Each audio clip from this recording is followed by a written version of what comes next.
So why do we bother measuring in the first place? So, this is a big thing that we do. It is complicated.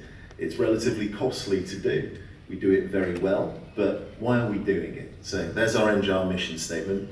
But I prefer to think of it, we're trying to provide the best information and support we can for people to make decisions. Okay? We're not telling people what decisions to make, we're trying to give them the information they need to make those decisions for themselves. And that's all people.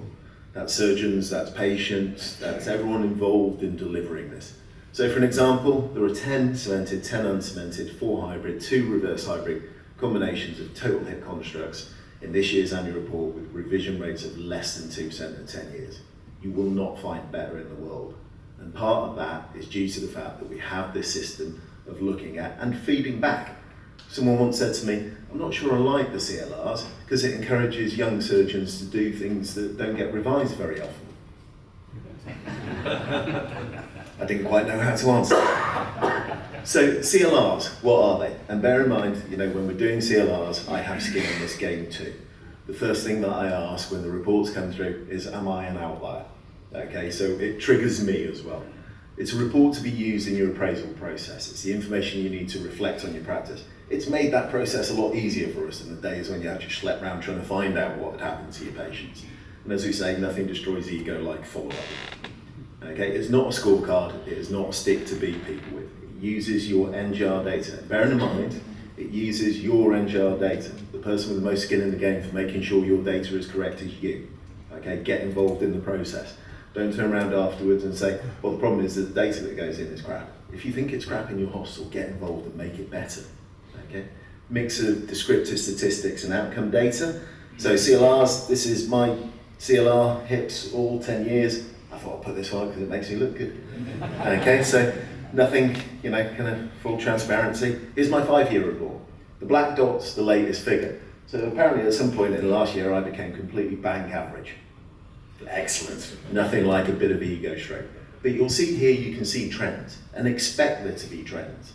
Okay? All that happened to cause that was 2 cases, one that I did 3 years ago and one that I did 7 years ago got revised. Okay?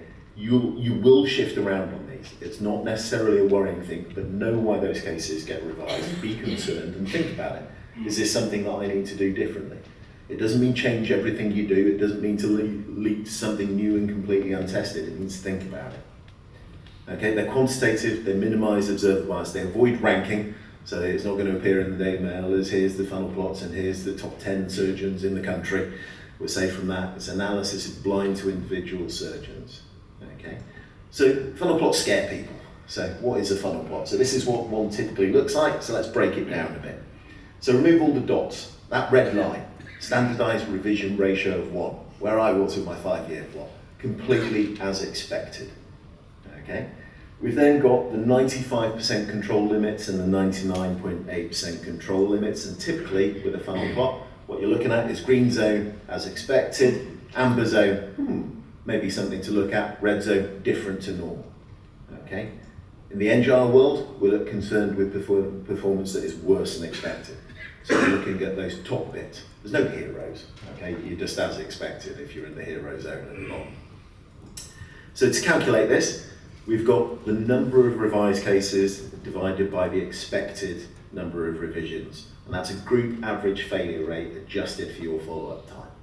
So less follow-up, less expected failures. You haven't had that long period where people are at risk. Higher risk patients, more expected failures, okay?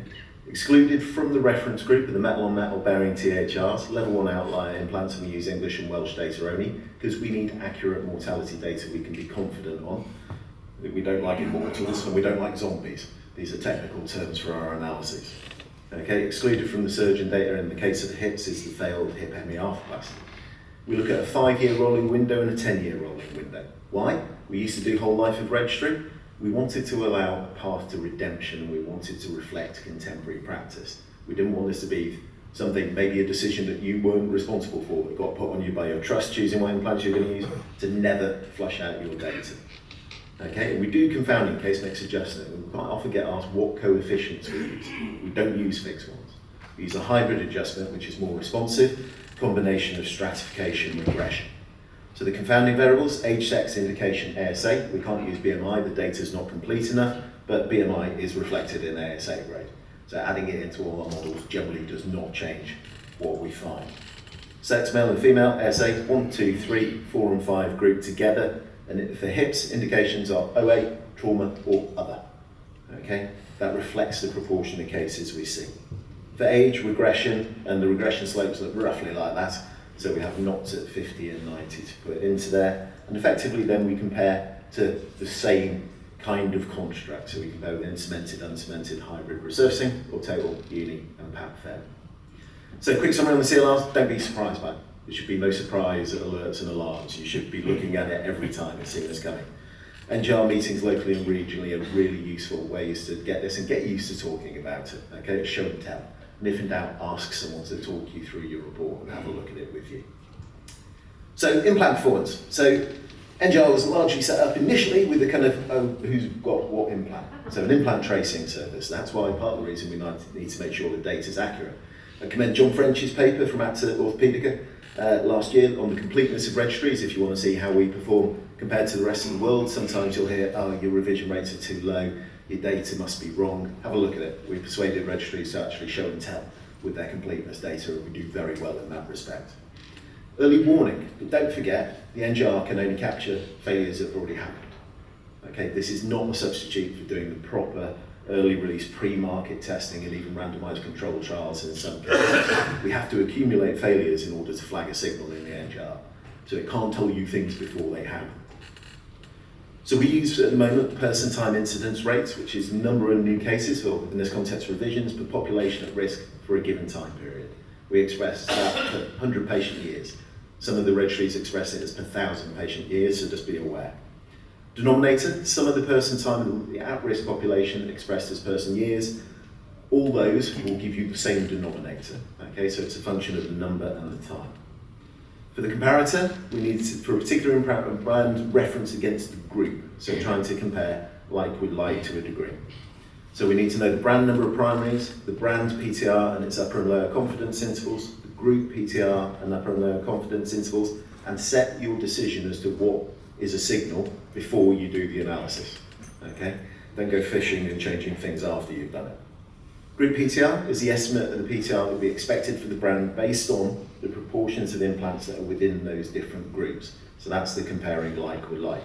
Bit of a kind of debate about that. Should we do that? Or should we say, actually, any of those in the hip would be a reasonable option for all cases, therefore we should just compare all hips. So again, something to be debated. So for the PTR, number of first revisions of the brand over the period divided by the total time all implants of that brand have been at risk of revision. So to give you an example of what that looks like, for a level 1 outlier, it must have had more than 100 implantations, and the brand or implant PTR must be at least 2 times higher than group PTR, and to allow for uncertainty, it's actually the lower limit of the confidence interval for brand must exceed the upper limit of the doubling of the group rate. So level 1 outlier implants, here's an example. That's the brand on the left, the group rate is down there. Okay, the blue dashed line, that's the upper confidence interval of a 1.5 increase, the red dashed line is a doubling. So these differences aren't subtle when they happen, right? So if something is labelled as an outlier, its performance is very different from the other things that are in that group. There is, however, the perception of the process go easier on implants and surgeons. So we are in the process of working on moving to a Kaplan-Meier methodology to give you an idea of the complexity. Because you should really think about taking out the implant itself from the group, because if you've got a really dominant implant, if it is making up 80% of the group, you could effectively never be an outlier. That means you have to rerun effectively an analysis every single time that you produce a plot. And when you've got 1.6 million primary hits, that's a lot of computing power involved and a lot of complexity and a lot of plots someone's going to have to look at. So we're just trying to discuss at the moment to define the exposure interest, the margins, the identification thresholds, the comparators, the time points, restrictions and exclusions. In terms of the surgeon work, the surgeon and unit performance is coming to Shoulder World. I'd recommend Marco's paper that was in BMJ Medicine last month if you want to look at the adjustment factors. Zaid's going to talk to us about the adjustment factors for elbows. So we're trying to be research-led and make sure that the factors that are adjusted for are the ones that actually influence outcome. Thank you.